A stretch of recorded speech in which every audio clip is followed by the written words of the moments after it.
Tar, written and directed by Todd Field, and Phantom Thread, written and directed by Paul Thomas Anderson, are two of my favorite recent films.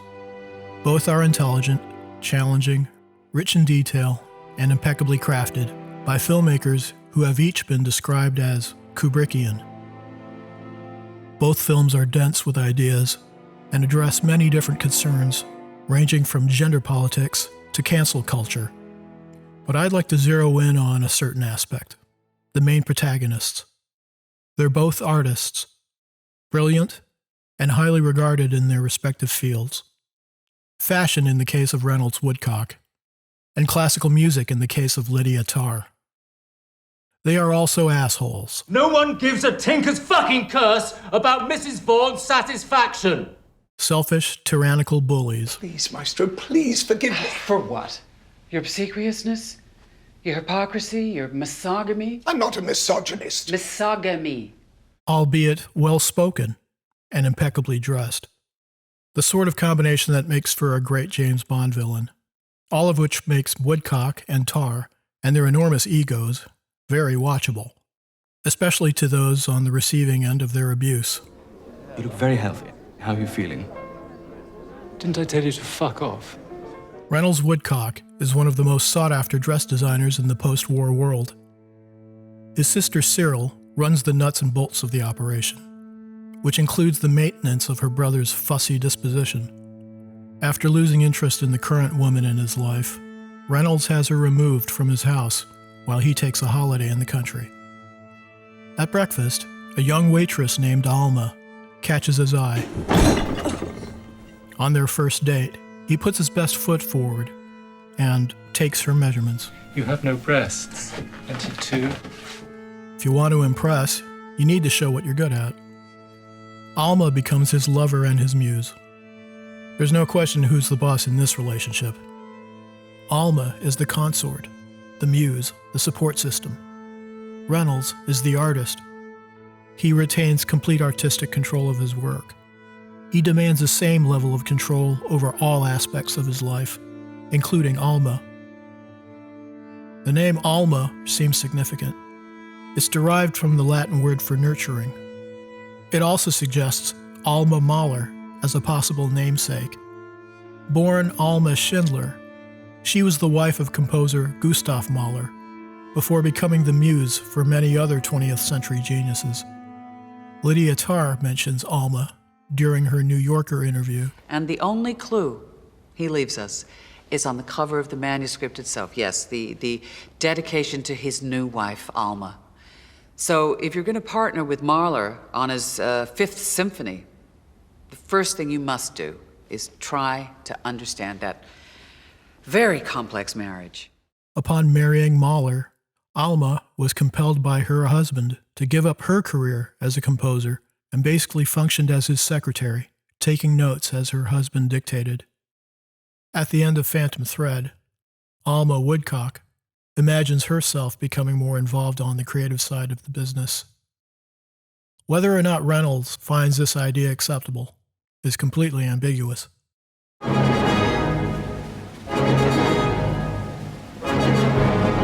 Lydia Tarr is the world-renowned conductor of the Berlin Symphony Orchestra.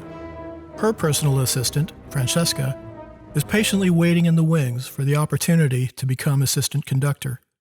In the meantime, she remains at her mentor's beck and call. Okay, just leave it over there. Thanks.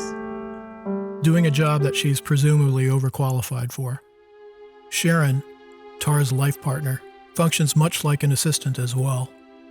She's first violinist in the orchestra that Tarr conducts. She's also concertmaster, serving as the liaison between the conductor and the rest of the orchestra. She's also the primary caregiver to their daughter, as Tarr is often busy being a superstar.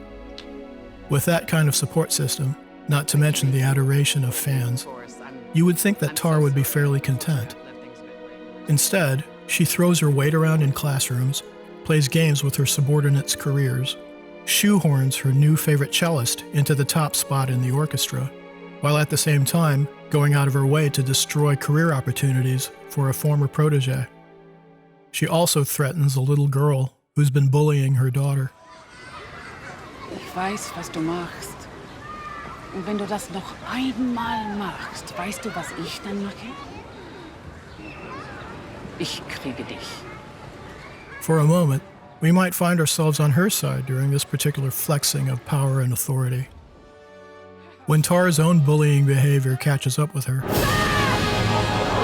and she's shunned by the system that once propped her up, we see her return to her childhood bedroom in a scene that I think brings the main conflict into focus. In order to make the best of whatever talents we may or may not have, aren't we encouraged from a young age to develop a strong, healthy ego? Isn't pride the reason why anyone strives for greatness? At the same time, to be self-centered or an unrepentant egomaniac is frowned upon. But is it possible to do great work without an ego? Or is it just a question of striking a happy balance? What's a bad-tempered artist to do? You gotta sublimate yourself, your ego, and yes, your identity. This is easier said than done. I'm wrestling with my ego right now, just making this YouTube video. It's been proposed that the ego itself is a relatively recent development, and that earlier humans didn't experience an individuated identity the way we do. In many ancient texts, the act of doing the work, whatever it may be, is regarded as the only thing that matters. Anticipating rewards, either material or psychological, is a huge mistake. For the most part, Reynolds Woodcock seems to be more successful than Tar at staying focused on the work, rather than the fruits of his labor. He refuses to change his style in order to retain customers. He insists that his designs are beautiful.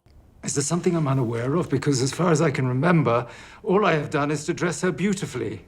I don't think that matters to some people. I think they want what is fashionable and chic. Chic? Oh, don't you start using that filthy little word, chic. Reynolds' bad behavior stems from his difficulty being creative whenever his precise, custom-tailored world is even slightly disturbed. His ego is inflated, but it's at the service of the work. For Lydia Tar, the work is at the service of the ego. Much of her behavior is driven by an addiction to external affirmation.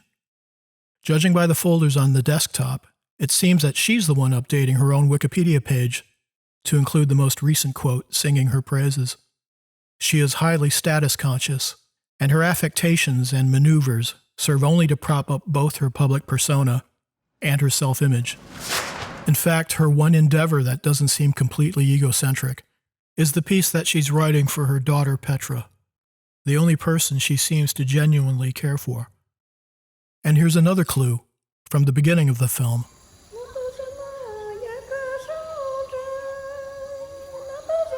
We hear a Peruvian shaman named Elisa Vargas Fernandez singing a kind of song called an ayahuasca e caro.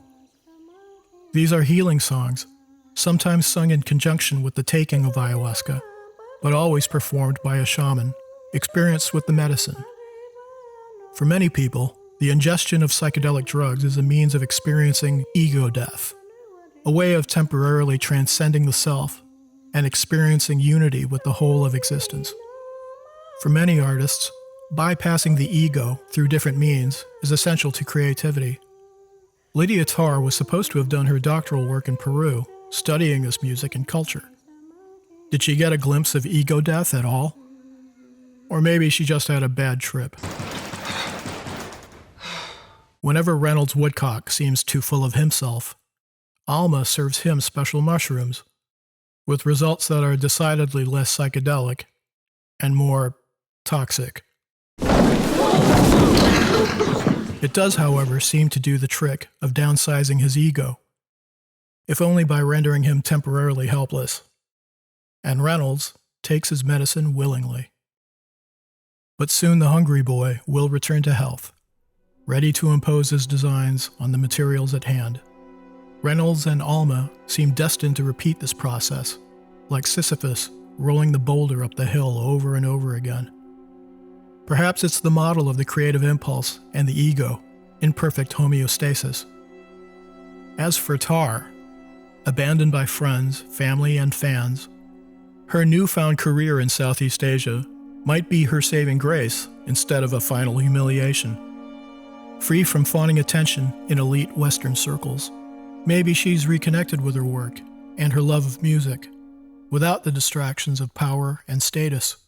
And although we never see her completing the music for her daughter in the film, there are 2 recordings of the completed piece, titled For Petra, appearing in the film's soundtrack. I think it's poignant that Phantom Thread and Tar address this internal struggle. They are stunning examples of cinematic artistry, the end result of master artists at the height of their creative powers. People acutely aware of the rewards, the dangers, and the pure joy of a job well done.